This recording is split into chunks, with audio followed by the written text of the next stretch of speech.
So if you like me and purchase your MacBook Pro with the intentions of using it for as long as it's supported, which should be around 8 to 10 years, then one of the things you have to do in terms of maintenance would be replacing the battery, which Apple's recommends for you to do once the health of the battery drops to 80%.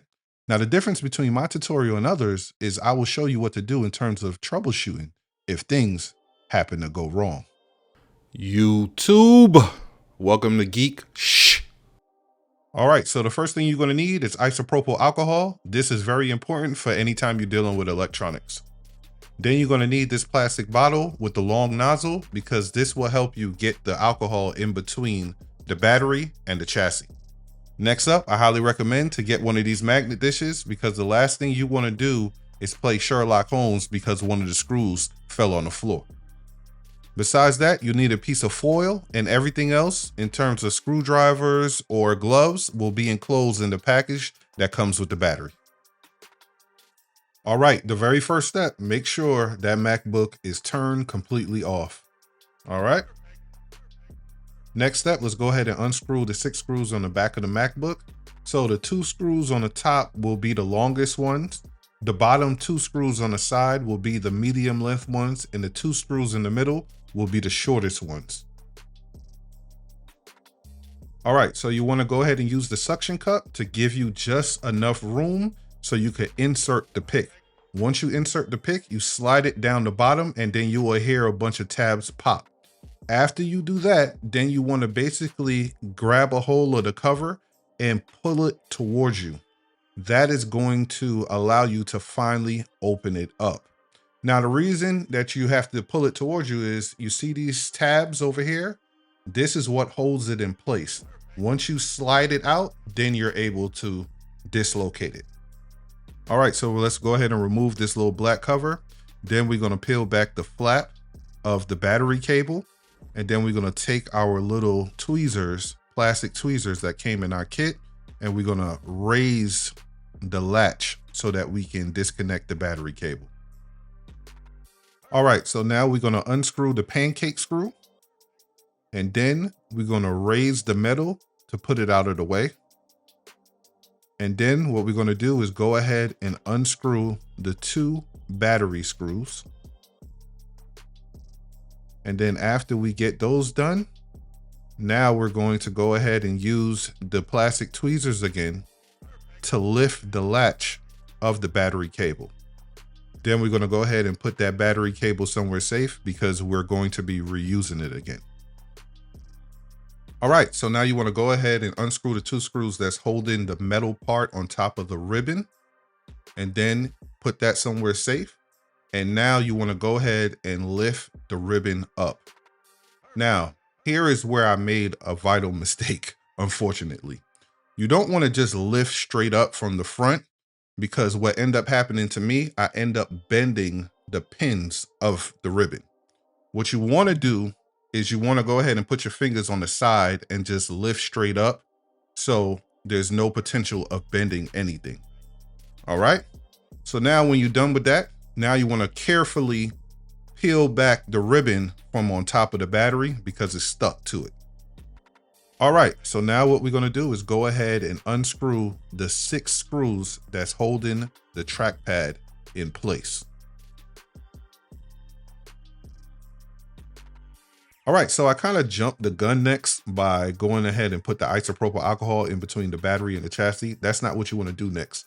First, you want to go ahead and remove the trackpad very carefully. You do not want to tug on the ribbon while you are doing this.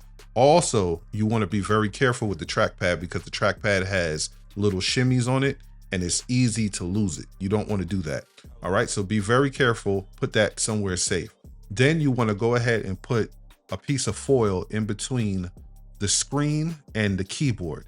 And what that would do is protect the screen once you start putting the isopropyl alcohol in between the battery and the chassis. Now, it wasn't really that serious for me personally because I already had plastic on my screen from, my protector from for years. So it wasn't that serious for me, but you want to make sure that you do it on yours if you don't have a screen protector already.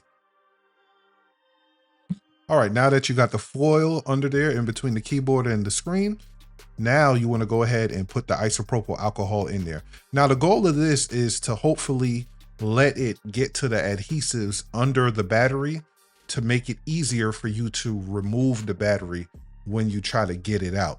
Now you want to give it a few minutes so it can basically dry and get to the adhesives. And then you want to go ahead and start the process of getting that battery out. Now it's going to be a little difficult. You're going to have to put some muscle into it, but eventually you'll get it out, no problem. All right, so now you want to wet the adhesive again with the isopropyl alcohol. And this is very important. This is another mistake I made. You want to give it time to dry. You absolutely have to give it time to dry. I didn't necessarily give it time to dry, and that's why I went through all hell trying to lift up this particular adhesive. But if you give it time to dry, then what you could do is you'll just pull it up on the side and you could basically pull it off with your hand at that point, if you're patient enough to let it dry before you start doing this. Anyway. All right, so now it's time for the new battery. Now, this is another mistake I made. You don't want to remove the plastic on all 3 cells. You want to only remove the plastic on the middle cell first.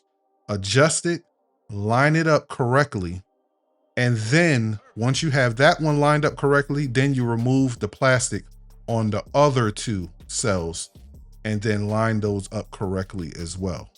All right, you want to make sure everything lines up well. Now, you do not want to rub it in so that it can really stick very hard to the chassis. You don't want to do that yet, because you want to make sure that everything works before you really rub it in, just in case you have to remove the battery to readjust it again if anything goes wrong. So that's just my suggestion. All right, so let's go ahead and screw in the 2 screws for the battery connector. Then we're going to go ahead and install the trackpad. Now, I'm not going to really go into detail right now about how to necessarily place the trackpad. I'm going to do that later on in the video, and the timestamp will be there. But now, let's just go ahead and install it. All right, so let's go ahead and slide in the battery connector and close the latch. Then we're going to go ahead and connect the ribbon.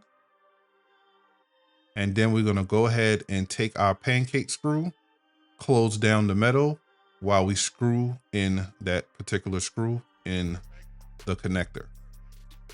Then we're going to take the battery cable, and then we're going to go ahead and slide it into the next connector and then close the latch on that one as well. All right, so here's when I started to suspect that something is seriously wrong with my ribbon connector. Remember earlier in the video, I showed y'all that when I was disconnecting it, I end up bending the pins, unfortunately. Nonetheless, I went ahead and put the metal on top of it and screwed it in. All right, so after you reconnect your battery, after disconnecting it, your MacBook will not turn on until you plug in your USB-C cable. Now, once I turned on my MacBook Pro, I quickly saw that my trackpad and my keyboard was not working. And that's how it goes. It's never going to be a situation where your keyboard works and your trackpad doesn't. It's either going to be both of them work or both of them do not work because they're connected to the same ribbon. Now, there's 2 things you could do to troubleshoot this. One, you have to replace the ribbon, or you're going to have to go ahead and replace the trackpad. So the first thing I did was replace the ribbon. Now, after I replaced the ribbon, I went ahead and powered up the MacBook again and saw that I was in the same situation. The keyboard and the trackpad was not working. So what I then did was went ahead and replaced the trackpad. So I had to thank God for Amazon because, 2-day shipping, thank God for them. So I went ahead and replaced the trackpad and then powered it on, and I was in the exact same position I was before. So now it was time to start putting on my thinking cap and really see how the trackpad actually works. All right, so this time around, I removed the trackpad and then I looked at the area that the trackpad sits in. That had all type of debris. So what I did was take some isopropyl alcohol and some pads and clean that area thoroughly. Now, when I installed the trackpad this time around, I made sure that I was able to click it. Before, I was not making sure I was able to click it. I made sure I was able to click it. Even as I was putting in the screws, I tightened the screws to around 70%, made sure I was able to click it, and then tighten the screws while still making sure I was able to click the trackpad. That is very important. So I then went ahead and closed it up, turned it on, and that's when I was able to finally use my keyboard and my trackpad. Before, I wasn't doing that. So make sure you go that route when you're getting this done. All right, so as far as closing up the M1 MacBook, you want to just put it towards the top and then slide it in. And remember, I showed y'all earlier the tabs when we was taking it apart that you have to slide in before you could get it in position. Then you're going to take the 2 longer screws, put it in the top, screw it in the top. The 2 medium screws go at the sides of the bottom, and the 2 smaller screws go at the middle of the bottom. All right. All right, so the battery cost me about $50. You could get a more expensive battery for $100 on sites like ifixit.com, but at the end of the day, they're all sourced from China. So take that with a grain of salt. Speaking of being sourced from China, even the one from Apple is sourced from China, but at the end of the day, I think Apple, they have more like a premium manufacturer that they're dealing with out there. So that will be one of the benefits of going with Apple. As far as the one that I'm using, how it will work over time remains to be seen. As of right now, it's great, but I think all of them are kind of great when you first install them. Over time is when you'll see how it really works out. Now, this one comes with a 30-day return guarantee and also a 12-month warranty. So make sure that you put in your calendar to really assess your battery over the course of 12 months. If anything is not really up to spec, and as far as you're concerned, then you can just reach out to this particular seller and they should be able to replace it. And you can always jump in the comments if you see this video a year from now, 2 years from now, 3 years from now, etc., and ask me how the battery is holding up. As long as the M1 MacBook Pro is still supported by Apple, I will still have it, tell you honest truth. Now, if you want to go to Apple to get yourself if you want Apple to do this for you, it costs about $250 at the end of the day. So I saved about, I want to say $190 because at the end of the day, I had to buy the kit with the battery. That was $50. Plus I had to buy a new ribbon because I broke the old ribbon. You shouldn't have that problem because I showed you how to make sure that doesn't happen to you. Anyway, my name is DeMarco Payne for Geeksh. Please like, comment, and subscribe. And last but not least, may the good news be yours.